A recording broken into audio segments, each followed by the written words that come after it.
Hello my friends and welcome to another video. Today we're gonna discuss 10 most common libraries, packages and frameworks available for us as developers in the Node.js ecosystem. So let's get started.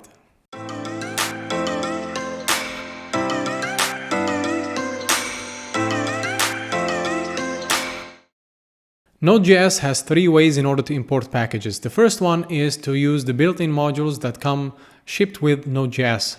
The second one is to build your own modules. The third one is to use modules built by other developers and other engineers, which are hosted on the NPM registry. And that is the most common, by the way. So in order to get an idea of the ecosystem of Node.js, let's look at the built-in modules that come shipped in within the Node.js runtime. So if you go to the Node.js documentation, you can see that we have access to many modules, but just to let you know that most of these modules are not useful for us as end developers. And the reason is because they are so low level that they are meant to be used by other developers and other engineers in order to build the packages and the frameworks that we love and use on daily basis, like Express and so on. For example, if you look at this HTTP module allows us to create HTTP servers, but we don't use it in order to build a server. And the reason is because it's so low level, we can't use it directly. So we use Express.js because the engineers and the developers behind Express.js use this HTTP and other modules in order to build that framework that we use on daily basis. So I want to highlight some of the built-in modules that are useful for us actually. Let's look at the blog post that I wrote today about this entire topic, which is here you can see that I have highlighted some of the modules that we use. For example, we have crypto. Crypto has a lot of functionalities related to cryptography and hashing passwords and so on. And we can also generate UUIDs for databases to add UIDs for every row in the database. And they are generated, as far as I remember, version 4. And the second module I'd like to highlight here is the path module. When you build your application, your server on your system, on your local system, it's very easy to realize that when you ship your application on some server online, you realize that your application is not running in the expected ways. And one of the reasons is because you might be importing files and folders in your project in the Windows way or in the Mac OS way or in the Linux way. So you are too confined to your operating system. So Node.js has a solution, and this solution uses two modules, the path module and FS module. And for example, if you look at this, const file path equals path.join. Path is this module I imported from Node.js. .join is just a method available on this path. And then I pass the dir name. Dir name is a global. I will talk about this now. Is a global available for us by Node.js. And then we import the file name or whatever name we have of the file that we want to import. And this dir name, this dir name is very special because under the hood, Node.js looks at your operating system and figures out the way in order to access that folder. So you don't need to use the Windows way or the Mac way in order to access your files or folders. You have to use this way in order to import your files, so that your server or your application can run on any environment inside a container, Docker container, or inside the server or another operating system or anywhere else. So let's move on to the FS module. FS module is simple. It allows us to interact with the hard drive, files, reading streams like CSV files or reading PDFs and so on. And the fourth module I'd like to highlight is the globals. It's not a module, just a concept in Node.js. Globals are variables and objects that are available for us on the global namespace. By that, I mean you don't need to import any of these in order to use them. Like in the browser, if you go to the browser, to the console of the browser, you can use the window object. Window is the global object in the browser, but in Node.js we don't have a window because we are not using browser. We are using global. So we have multiple globals available for us. We have the process, Okay, the process allows us to access the Node.js application. Any application runs on our system runs something called a process.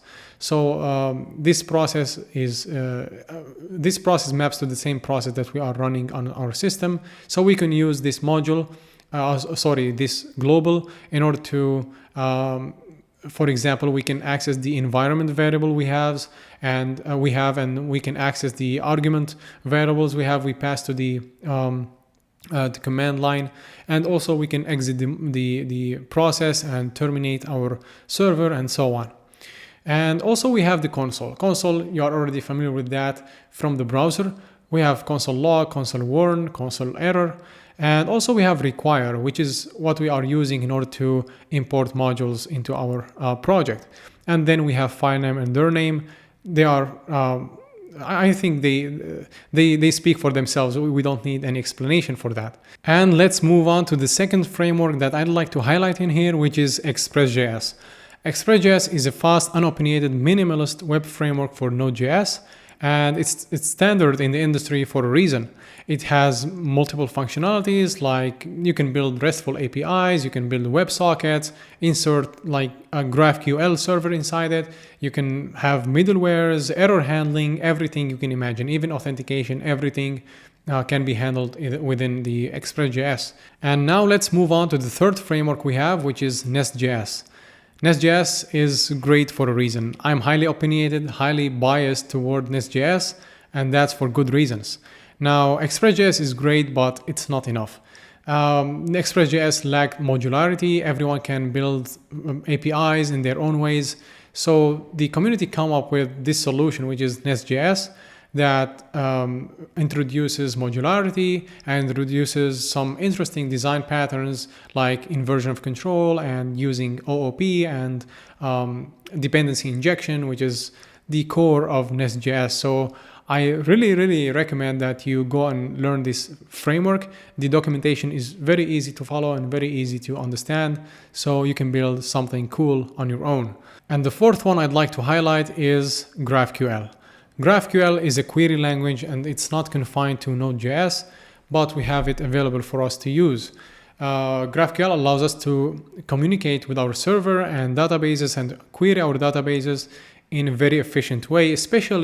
It shines especially in environments where we are working on projects that have deeply nested objects and deeply nested data. And also when we have a lot of relationships between our tables inside our database.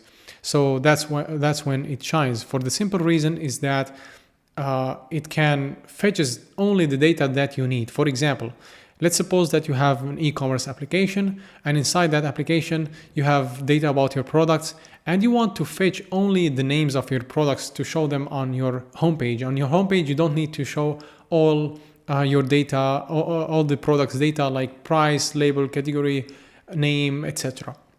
You need only the names probably or the images of that product. So GraphQL solves this problem, but in the typical way of doing requests, like in the RESTful APIs, it's not easy to do that, because you end up overfetching data. You end up fetching the product's name, price, label, all the data that you have available. But in GraphQL, you can pick and choose what you want in every request. So it's a great tool and a great technology, but you need to find a way in order to configure it into your server.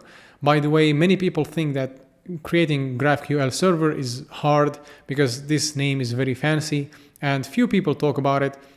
But in reality, building a GraphQL server is easier than you think. And I will share in the next weeks, I will share videos on how to create a GraphQL server using Express. So the fifth one is Socket.io. Socket.io is a package that allows us to create bidirectional communication. In the typical RESTful APIs, we have our client or the browser talking to our servers. But in the sockets or WebSockets, a WebSocket is just a different protocol, different than the HTTP. HTTP is protocol of communication and WebSocket is another protocol of communication. So when we use NestJS or Express.js, we are basically using the HTTP protocol.